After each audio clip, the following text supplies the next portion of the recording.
I'd stuff to do, but on the Friday I went to see Frankenstein because it was still at cinemas, and obviously we're going to be talking about it. And the Tuesday, I was very manly because I've told you the whole saga about our dining room and all that. Yes, sorted, and we eventually got the carpet in, and it was the right size this time.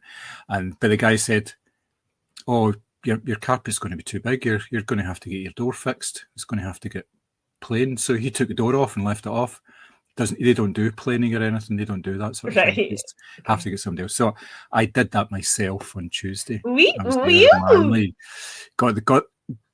out, bought myself a plane. Was very careful to only take a little bit off and then sand it down. Put the door back on. No, it's still a bit stiff. I still can't get the door open. Took it off again. A wee bit more, just a wee bit. Because obviously you can take far too much. Yes. It becomes a bit of a disaster. So yeah, that was my job on Tuesday, getting that all sorted. And it works, and the door is on, and the door opens and it closes, and there's not a draft going underneath it because they got that much. So do you feel like you've achieved? Yeah, well, it's something I'd never done before, so I had to look up how to actually do it. Because, but it would have taken weeks to get a guy to come in because 100%. It's really difficult getting people. So it's like, what the fuck? What's going on? So, yes. So yeah. And I'm sure I speak on behalf of myself and Simmy when we say that we imagine you in a tool belt and a Diet Coke, white T-shirt, etc., etc. I have told you I have a tool belt. I know. That's why it's in my head. One. Don't. It's far too early on a Sunday. I'll be blushing. I know. Even for me. Oh man. So yeah, you're right. It has been a quick week, and to the extent where I only rewatched the documentaries and watched the home game like Friday and Saturday night, because I was messing about doing other things, and just work seems to be like I finish work at 6:45 at night, and I'm just like, oh man, I don't want to do anything. The usual, just lack of motivation. I think it is more than anything else. It's dark as well, though. Like I'm leaving the house in dark. On the days that I'm in the office, certainly I am leaving the house in darkness and I'm getting home in darkness. So I don't have any sort of great sense of, I would love to sit down, because I've got documentaries that I've taped. I've got films. Obviously, the watch list is 1,000 years long. But by the time I come home, I'm like, I think I can just about manage a couple of episodes of Everybody Loves Raymond, and then I'm going to my bed. And that's basically Yeah, I mean, that's what it's like, because I finish sometime around about 6, and then Leslie maybe at the gym or something, so we actually sit down and have a dinner maybe about 7:30, 8 o'clock, and by the time we get tidied up, we're like, right, it's 9 o'clock and I'm really tired. I'm going to bed, yeah, or fall asleep on the couch. That's what I tend to do more than anything else. Yeah, because the couch is I find it quite comfortable. So just away you go, wake up and it's 1:30 in the morning. Whoever you've been watching is long finished, and you're getting a message up in Netflix saying, "Are you still watching?" That kind of thing. Oh dear. What a life. I know. Honestly, I feel like the end of this year is just going to fly in. And actually, just for your and apologies, I have 4 days left, so I think I'm going to take every Monday in December off, and then I'm finished. We're going to be anyway, just to use them up, because otherwise we don't carry hours over, so I'm as well just using them so that there's not 4 days going to waste. Yeah, I think we can carry forward 5 days or something, and I've carried forward 4, I think it is. So I plan to make use of them at the film festival next year in February. Just take a block off of about a week and a half and use that, because I've already got time off booked for April for Easter. I'm going to Seville for a week in April. Lovely. So never been, so it's a place we've wanted to go for a wee while, so I'm going to go there. And Chris's dad says if you want to see the heart of Spain, you should go to Seville, and they went last year, so there you go. That's coming from a proper Spaniard as well. Oh yeah, absolutely. It's a good recommendation. Yeah, so yeah, looking forward to that, obviously, but that's months and months away. But that's tends to be the way that Leslie likes to do things. She likes to organise early, so there is things to look forward to and all that sort of stuff. Yeah, so, yeah. I get that. So good. Yeah, absolutely. Yep. All works. She strikes me as a planner, and that appeals to me as somebody yeah. who loves a wee spreadsheet. Because as soon as Chris said to me we were going to Bergen at Christmas, I was like, have you done this spreadsheet? And he was like, no, I've left that for you. Yes. That's all I want to do. Did you put on a wee pitiful voice when you said that? Yes, I did. Well, once I stopped crying as well, I was like, can I please do the spreadsheet? Nice. Oh, that'll be really good. I'm really looking forward to that. Oh, yeah. How long are you away for? A week, so it's Sunday to Sunday. I was laughing, they were laughing at me during the week. It's a Logan Air flight. I think there's about 16 seats on the plane, so I'm feeling like it's going to be a bus with wings, basically. But it's only it's only a 90-minute flight from Edinburgh. It's literally like coast to coast when you look at it on the map. But our apartment that we're staying in, I'm so looking forward to this. We are right opposite. It's a 12th century church. It's one of the oldest churches in Norway, and they do they light Advent candles, and obviously they have services and stuff like that, and we can see that right from our window because it's just across the road, and I think it's going to look like a postcard, so I'm very excited. Brilliant. Oh, that sounds really good. That's nice. Yep. Yeah, we're just on the usual Christmas. My son won't be here for Christmas this year because he has to go to his in-laws. Not in-laws, his girlfriend's family, because he was up with us last year, so he's kind of near about, which is cool. It's totally fine. So we'll see him around about the 27th. And we'll plan something then, although we're not going to the ballet because I don't think there is a ballet this Christmas at the Theatre Royal. No, Hamilton is on at the Theatre Royal, and it's on for about a month. So it's on for ages. We're going to see it, actually. We're going to see it on the 27th, I think it is, of this month, because my daughter really wanted to go and see it. So, what's £250 between the family. I know. We looked at tickets as well, and I was like that to Chris. I was like, we actually, because that's what I was laughing at. See, when we obviously went to see the Bride of Frankenstein on Thursday night, we'd pick these perfect seats with this tiny woman sitting in front, because obviously they're not stage seats, it's just all flat. So I was sitting behind this absolutely tiny woman, like she barely came over the top of the seat, and I was like, this is perfect, I can see. And then just before the film started, her and her giant husband swapped seats, so me and Chris had to swap seats as well, so I could still be sitting behind her so I could see. But we were looking at tickets for Hamilton, and if I wanted to actually go to see the stage, you are talking about £90 to £100 each, so it is quite expensive. Yeah, it is expensive. It's kind of like, well, I'm not going to go and see this again, and it is something I want to see. I've obviously seen the production on Disney Plus. Yeah, the one that they've got in there. I've watched that during that was a lockdown. I think we all did. Yeah, I think we did. Yeah. So yeah, I mean, it's good. So I've been interested to see what it's actually like in real life as well. So that'll be good fun.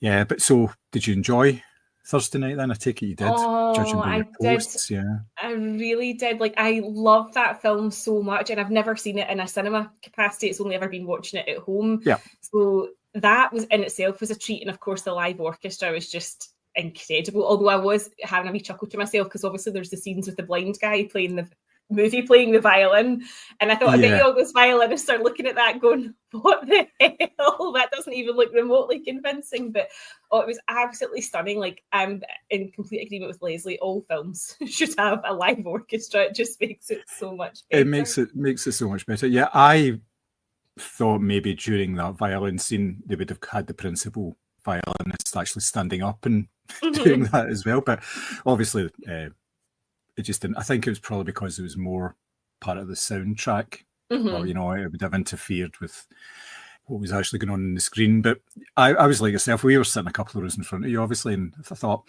get a great seat here, it's all right, saying. And then the conductor comes on, and he's really tall, and I could just make out the subtitles, and you needed the subtitles because the music was so encompassing. It was all, so you kind of did need the subtitles in there, and I was kind of like, what was that word? God, if you couldn't see, I would have had no hope.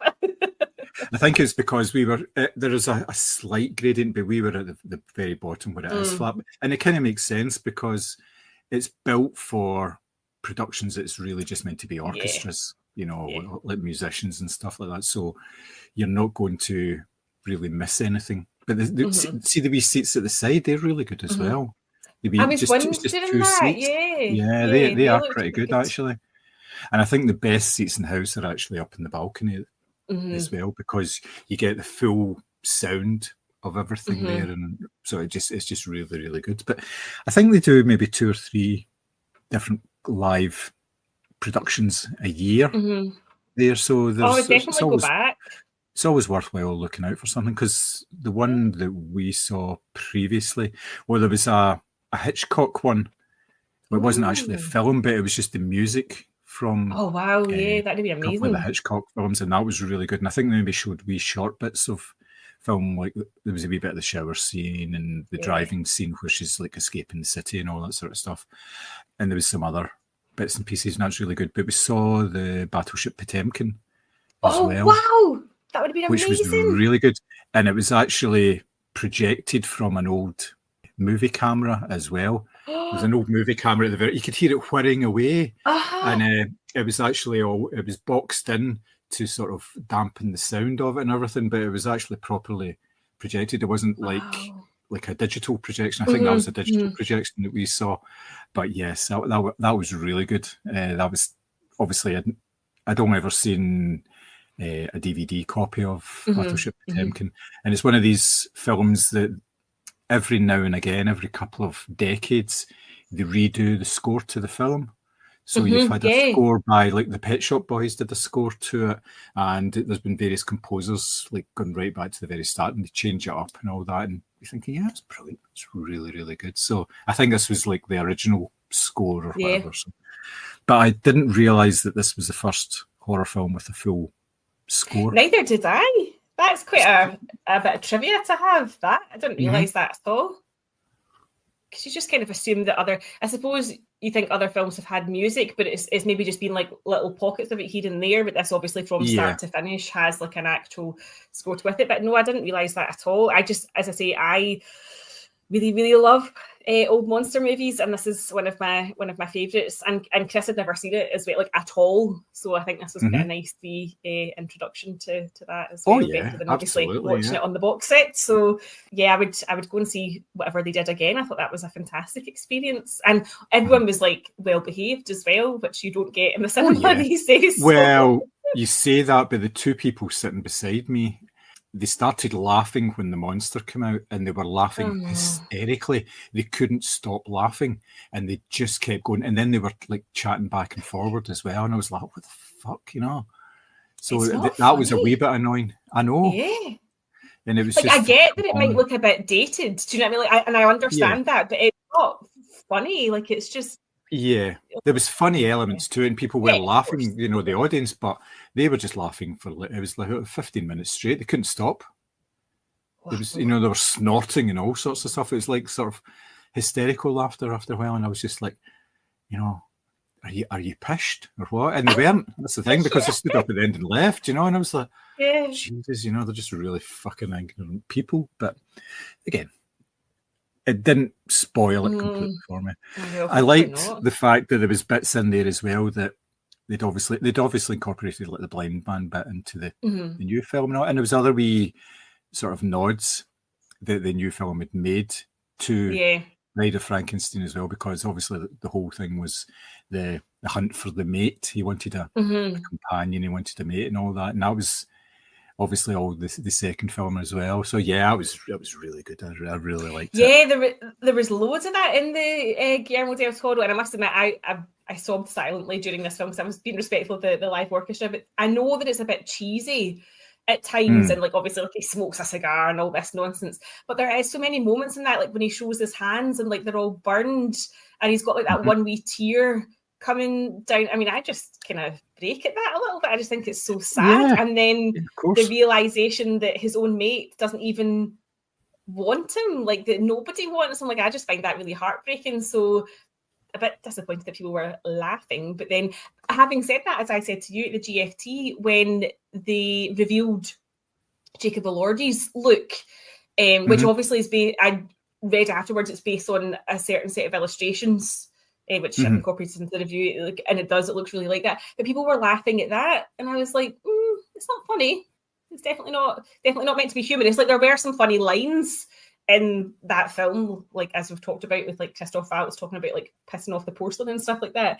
But that big reveal definitely wasn't meant to be humorous, and yet there were people laughing at that as well. And I don't know if it's just like it's something that because they're not familiar with it, because everyone in everyone's head, the image of Frankenstein's monster is the sort of like flat top with the screws in the neck. Maybe they just sort of laugh at like awkwardness or something. But yeah, still laughing at the revelation of I don't get that. Yeah, strange one. I thought the look of the creature was quite similar to the alien in the Prometheus film, the Ridley Scott. I did that film as well. Yeah. Because it was very similar, sort of the high forehead, and it was very pronounced and all that. And if you'd put scars on, and obviously there's a whole Prometheus tie-in there because obviously Frankenstein was it a modern Prometheus? The modern Prometheus, So that's its additional title. So it was all that.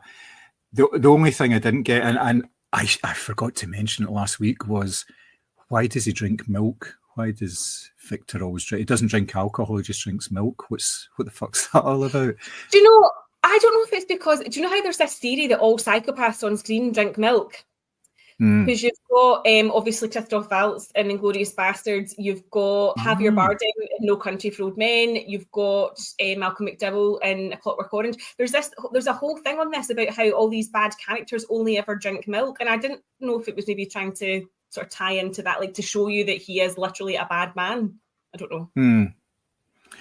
I had no idea about that theory, but it kind of makes perfect sense. I was thinking more towards obviously like milk is mother's milk and all that, so it's a link. But it could be that mother, as well. Possibly, but but the psychopath one sounds a lot better. That's why I don't trust anyone in real life. It's like, I fancy a glass of milk. No. Psychopath behaviour. Oh dear. Well, you would have called me a psychopath last night because I had a glass of milk with my dinner. So. Oh no! I can have milk and tea, and I can have milk and cereal, but I've never ever had an urge to just drink a glass. I don't know. There's something about it I find really strange and odd. It's just like for me, milk's something you add to things. It's not something you have on its own. Do you know what I mean? No, I've always done that from being really wee. Like always had a drink of milk, sometimes with my dinner and things like that. I just thought, and now it's very rare I do it now, but I still take a wee fancy to it. And I thought, because I was having like bits of pizza last night, so I thought, drinking milk would go nicely with that. Thank you very much. So but yes, I'll not send Leslie the psychopath theory then, just in case she panics. I think she probably thinks that anyway. Either psychopath or sociopath, or one of the two. I'm on one path. That should be a meme, like I like now, like it's like self-motivational like posters. It's like I'm on a path, and then in brackets psycho or socio. Oh, fantastic. I love that. Quite an unusual one today. Oh my god, that sounds fucking mental. Like I just can't believe, in fact I can believe, that's what's so annoying. I can believe that it's all rigged and it's all designed to keep you confused and sated, and it's like jangling the keys at a baby. It's like, look over here and don't, Yeah, it's a very plausible argument because, like I say, everything is archival footage.